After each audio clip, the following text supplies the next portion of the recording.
Isang misteryo. Isang misteryo ang naganap na pagkamatay ng isang lalaking nagngangalang Arturo Kayat. Idineklarang inatake sa puso ang lalaki. Isinara ang kaso noon. At dahil dito, nabalo ang misis ng pumanaw. Naiwan sa kanya ang 2 anak ng babae. Ngunit walang sino mang nakaalam na iyon pa lamang ang simula ng isang mas mapanganib na lihim o kaso ng krimen. Naiwan sa babae ang mga ari-arian ni Arturo, bagay na ikinainggit o ikinagalit ng pamilya, ng mga magulang at kapatid ni Arturo Kayat dahil maski sila ay parang hindi naniniwala na inatake lamang sa puso si Arturo. Ngunit nagsara ang kaso dahil sa ayaw ng asawang babae noon na ipa-autopsy pa ang bangkay. At ang pangalan ng babaeng asawa ay si Leonora Bahatan o tinatawag na Nora sa palayaw nito. Matapos yun, ilang taon ang lumipas, ay bigla na lamang nakatanggap ng tawag ang hotline ng mga pulis na nagsasabing baka patay na ang asawa niya na nasa loob ng kwarto at ang babaeng nasa linya ng telepono ay si Nora Bahatan.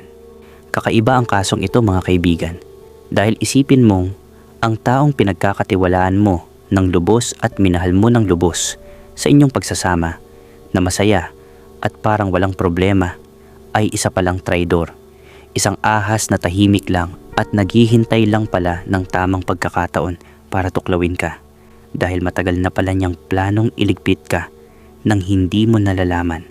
Dahil sa mga ngiti niya ay hindi ka maghihinala. Ito ang kasong pag-uusapan natin ngayon. Napakalupit nito dahil isang babae ang may pakana ng lahat ng ito. Fast forward tayo ng 3 taon matapos ang pagkamatay ng unang asawa ni Nora. Dahil dito, papasok ang isa pang lalaki sa buhay niya. Taong 2002 nang magsimulang magbago ang buhay ni Danilo Bugtong. Isa siyang instructor sa isang kilalang kolehiyo sa Baguio City. Kilala siya ng kanyang mga kapwa guro at mga estudyante bilang isang disiplinado, matiyaga at seryosong propesor na mataas ang pamantayan pagdating sa pagtuturo. Hindi siya palasalita at hindi rin mahilig maging sentro ng atensyon. Mas gusto niyang tahimik na gawin ang kanyang trabaho at umuwi pagkatapos ng klase. Sa loob ng maraming taon, iginalang siya ng mga kasamahan dahil sa kanyang dedikasyon sa propesyon. Dahil sa matatag niyang trabaho at simpleng pamumuhay, nakapagpatayo siya ng sariling bahay sa Baguio City at namuhay ng komportable. Hindi siya mahilig sa bisyo at mas pinipili ang tahimik na pamumuhay kaysa sa magulong kapaligiran. Ngunit sa kabila ng maayos niyang karera at komportableng buhay, may isang bagay pa ring pakiramdam niyang kulang. Ang makatagpo ng isang taong makakasama niya habang buhay at makakabuo ng isang tunay na pamilya. Hindi niya alam kung may mali sa kanya dahil hindi naman siya torpe noong nasa kabataan pa siya. May mga ilan din siyang naging girlfriend. Iyong unang naging girlfriend niya kasi ay nakipagtanan sa iba.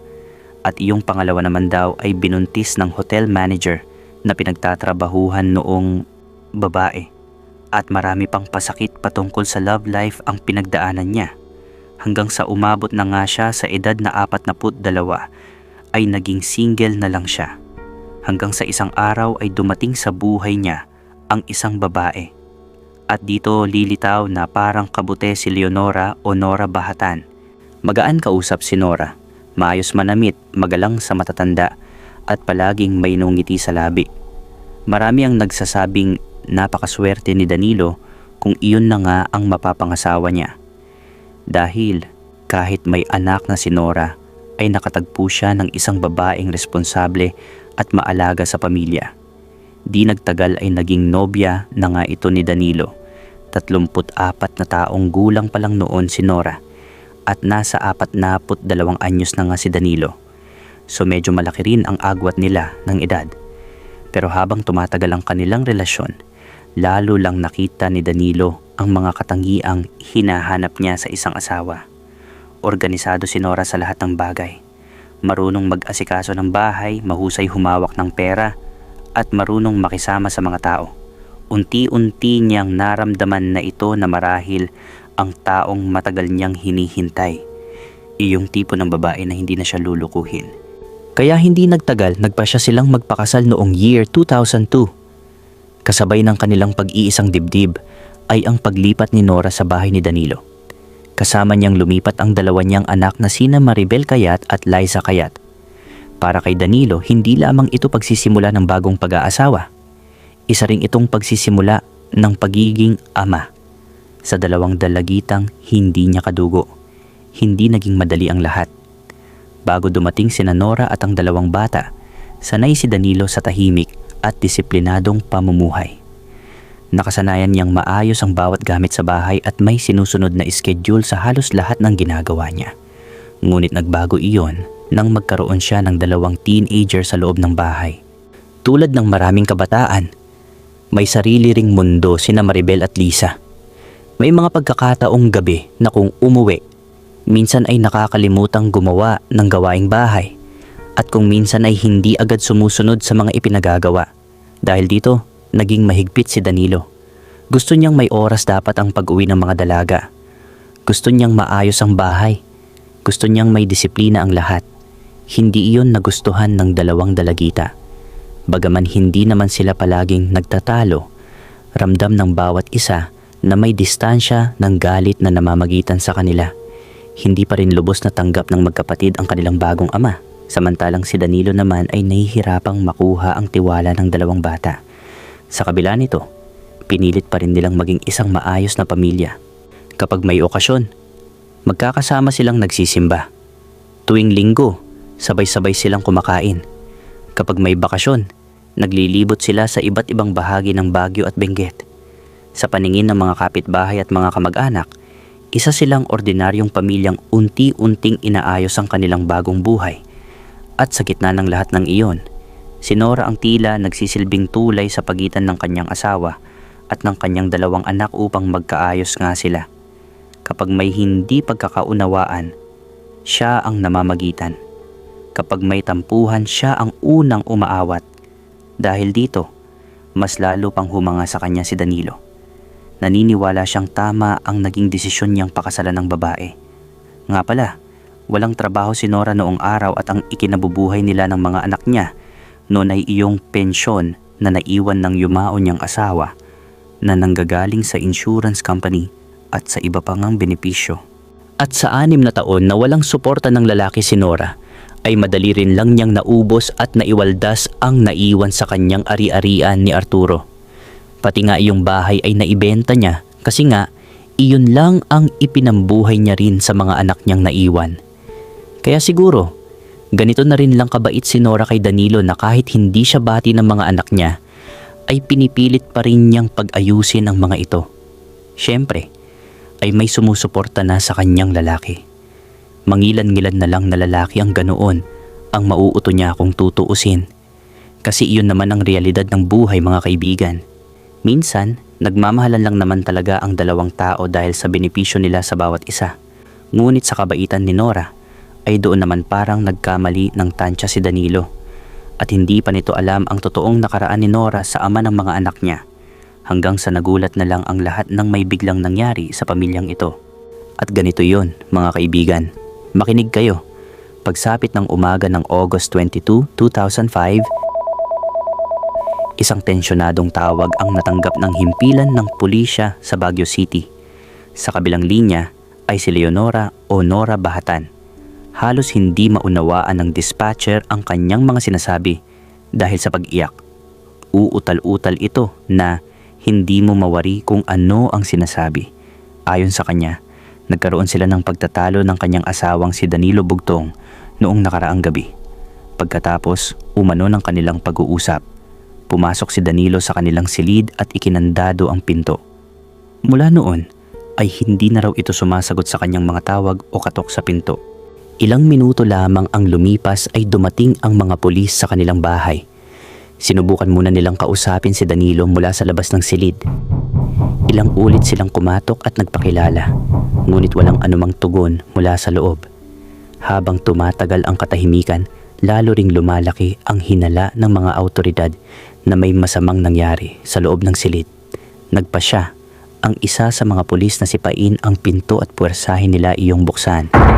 Pagkabukas nito ay bumungad sa kanila ang katawan ni Danilo na wala ng buhay.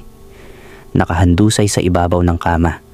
Sa tabi nito ay isang baso na may kulay berdeng likido, isang bote ng alak, isang lalagyan ng juice, at isang bukas na lalagyan ng antifreeze. Sa mga hindi nakakaalam, ang antifreeze o coolant, mga kaibigan, ay hindi iniinom.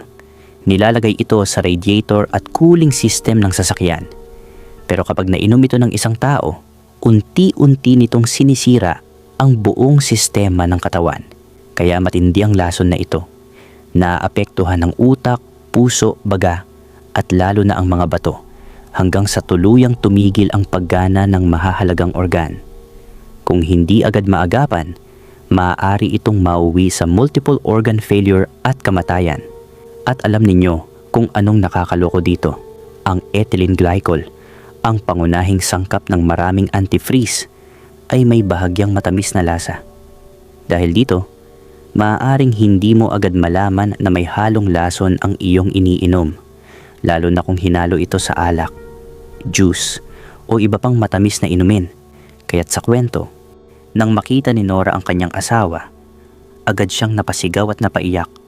Halos mawalan siya ng lakas habang paulit-ulit na sinasabing hindi niya maintindihan kung bakit mangyayari iyon. Idinagdag pa niyang ilang araw na umanong mabigat ang dinadala ng kanyang asawa at mas madalas na itong umiinom ng alak. Sa unang tingin, tila malinaw ang larawan ng pangyayari. Walang bakas ng sapilitang pagpasok sa bahay. Walang senyales ng pakikipagbuno. Wala ring sugat na nagpapahiwatig na may ibang taong umatake kay Danilo. Dahil dito, isa sa mga unang posibilidad na isinasaalang-alang ng mga investigador ay maaaring kusang uminom ng lason ang biktima. Panay pa rin naman ang pag-iyak ni Nora noon na parang mahal na mahal niya talaga si Danilo at malaking kawalan sa kanya ang pagpanaw nito. Pero kahit pa ganoon, ay hindi nagpadala sa emosyon ang mga investigador sa nangyari. Kumbaga, trabaho lang, walang personalan. Kaya kahit nagdadalamhati si Nora noon, ay ipinagpatuloy nila ang pag-iimbestiga. Sinimulan ng crime scene investigators na isa-isang suriin ang bawat bagay sa silid. Kinuha nila ang mga bote, ang baso, at ang lalagyan ng antifreeze upang isailalim sa forensic examination. Doon nagsimulang lumitaw ang mga unang tanong. Kasi kung kusang nagpakamatay nga si Danilo, ay bakit ganito ang lumabas, mga kaibigan? Nang suriin kasi ang baso, walang fingerprint ni Danilo ang nakita rito. Maging sa mismong lalagyan ng antifreeze ay wala ring bakas ng kanyang mga daliri. Sa halip, ang malinaw na fingerprint na narecover ng mga eksperto ay kay Nora. Bagaman, hindi pa iyon sapat upang idin ng asawa. Hindi maikakailang isa iyong kakaibang detalye na hindi basta maipaliwanag. Hindi nagtagal ay pinalawak pa ng mga investigador ang kanilang paghahanap ng posibleng ebidensya sa buong bahay. Habang sinusuri ang kusina, napansin nilang may mga itinapong gamit sa basurahan na maaaring may kaugnayan sa insidente. Isa sa mga iyon ay isang turkey baster. Iyong turkey baster, mga kaibigan, ay iyong parang dropper ng bata sa gamot pero di hamak na mas malaki, tapos bilog iyong goma sa ulo nito. Karaniwan itong ginagamit sa kusina, ngunit nang buksan at suriin ng forensic laboratory, natagpuan sa loob nito ang bakas ng antifreeze. Mas nakakagulat pa rito ang resulta ng DNA examination. Ang dulo ng turkey baster ay naglalaman ng DNA ni Danilo. Sa nalaman ng mga investigador, ay dito na nagsimulang magbago ang tingin ng mga pulis sa kaso. Dahil hindi ito pagpapakamatay. At kung kusang uminom si Danilo ng antifreeze, bakit wala ang kanyang fingerprint sa baso at sa lalagyan ng lason? At paano magkakaroon ng bakas ng kanyang DNA sa isang turkey baster na itinapon sa basurahan? Unti-unti nilang nabuo ang posibilidad na maaaring may ibang taong nagpasok ng lason sa bibig ng biktima. Hindi pa man nila alam kung sino ang responsable, sapat na ang mga natuklasang ebidensya upang ipagpatuloy ang mas malalim na investigasyon. Kaya dito na lumantad ang nakaraan ni Nora Bahatan sa naging unang asawa nito, iyong ama ng mga anak niya, Sa kanilang background investigation, nalaman nilang bago pa man makilala si Danilo ay minsan nang nabalo si Nora.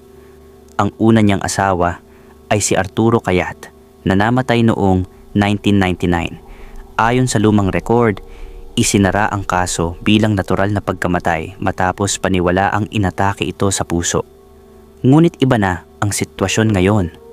Dahil sa mga natuklasan sa pagkamatay ni Danilo, hiniling ng mga investigador na muling buksan ang lumang kaso ni Arturo.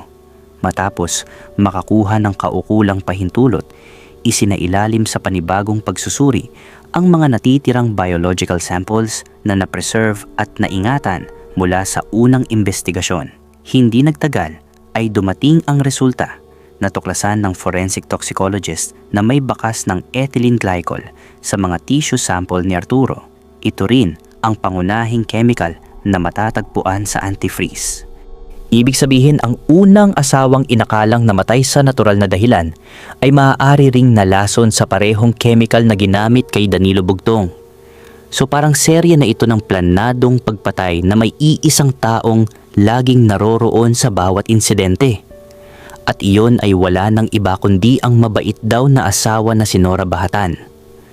At lahat ng nalaman natin, mga kaibigan, na nalaman ng mga investigador ay tumagal ng 2 taon. Mula sa forensic hanggang sa pagbuo ng kaso laban kay Nora. Pero nang mabuo na ng mga autoridad ang kaso, makalipas nga ang halos 2 taon, biglang isinugod sa ospital ang panganay na anak ni Nora na si Maribel Cayat matapos matagpuang walang malay sa kanyang silid. Sa tabi ng kanyang higaan ay may isang liham. Nang basahin ito ng mga pulis, parang nalutas na agad ang kaso.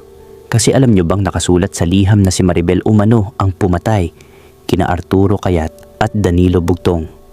Nakasaad din na hindi na raw niya kayang mabuhay sa bigat ng kanyang konsensya, kaya minabuti na lamang niyang wakasan ang sariling buhay. Kung hindi mabubuhay si Maribel, maaaring iyon na ang maging katapusan ng buong investigasyon. Ngunit kabaliktaran ang nangyari. Matapos ang ilang oras na gamutan, unti-unting nagkamalay si Maribel. Agad siyang kinausap ng mga pulis at malinaw niyang sinabi na wala siyang anumang alaala tungkol sa sinasabing confession o suicide note kuno. Iginiit niyang hindi niya isinulat ang liham at wala siyang alam sa pagkamatay ng kanyang ama at ng kanyang stepfather. Dahil dito, isinailalim sa masusing forensic examination ng dokumento. Sinuri ang computer kung saan ito ginawa, ang oras ng pag-type at iba pang digital records. Doon natuklasan ang pinakamahalagang detalye. Lumabas sa pagsusuri na ang liham ay ginawa sa panahong nasa paaralan si Maribel. May mga testigo at school records na nagpapatunay na wala siya sa bahay nang malikha ang dokumento. Ang lupit ng twist, hindi ba mga kaibigan? Hindi lamang iyon. Napansin din ng mga investigador na may mga salitang ginamit sa liham na kaparehong-kapareho ng mga maling pagbigkas at maling baybay na dati nang narinig nila mula kay Nora habang iniimbestigahan ang pagkamatay ni Danilo. Unti-unting nagdugtong ang bawat piraso ng ebidensya. So malinaw na may isang taong nagtangkang iligaw ang direksyon ng kaso sa pamamagitan ng paggawa ng pekeng confession at paglalagay ng sisi sa sariling anak. Ganoon kadesperado ang suspek, o baka si Nora nga. Sa halip na mailigtas ang tunay na salarin, ang planong iyon ang lalo pang nagpatibay sa kasong inihahanda ng prosekusyon laban kay Leonora Bahatan. Matapos mabigo ang tangkang idiin si Maribel Cayat, tuluyan nang itinuon ng mga investigador ang kanilang atensyon kay Leonora o Nora Bahatan. Hindi muna nila siya agad inaresto. Ilang linggo ring minanmanan ng mga autoridad ang kanyang mga kilos. Muli rin siyang inimbitahan para sa karagdagang pagtatanong. Habang tumatagal ang panayam, kapansin-pansing nagiging maingat siya sa bawat sagot. Ngunit sa gitna ng isa sa mga tanong tungkol sa inuming natagpuan sa tabi ng bangkay ni Danilo, nagkamali siya ng nasabi. Bago pa man niya maitama ang sarili, nabanggit niya ang antifreeze sa halip na ang juice na ilang beses niyang sinasabing inihain sa kanyang asawa. Maaaring isang maliit na pagkakamali lamang iyon, ngunit para sa mga investigador, Isa itong mahalagang detalye na lalong nagpabigat sa kanilang hinala. Pagsapit ng taong 2007, inaresto si Nora Bahatan. Sa paglilitis na nagsimula noong 2009, isa-isang iniharap ng prosekusyon ang mga ebidensya. Inilahad ng mga forensic expert na walang fingerprint ni Danilo Bugtong sa baso at lalagyan ng antifreeze. Ipinaliwanag din nila ang resulta ng pagsusuri sa turkey baster na naglalaman ng bakas ng antifreeze at DNA ng biktima. Sumunod na iniharap ang toxicology report na nagpakitang pareho ang lasong natagpuan sa katawan ni na Arturo Kayat at Danilo Bugtong. Isinama rin sa ebidensya ang mga resulta ng forensic examination sa Peking confession letter at ang mga digital record na nagpapatunay na hindi si Maribel ang gumawa nito. Sa kabilang panig, iginiit ng depensa na walang direktang nakakita sa mismong pagpatay at puro circumstantial evidence lamang ang hawak ng prosekusyon. Ngunit para sa hukuman, ang lakas ng kaso ay wala sa eyewitness. Nasa pagsasama-sama ito ng lahat ng natuklasan.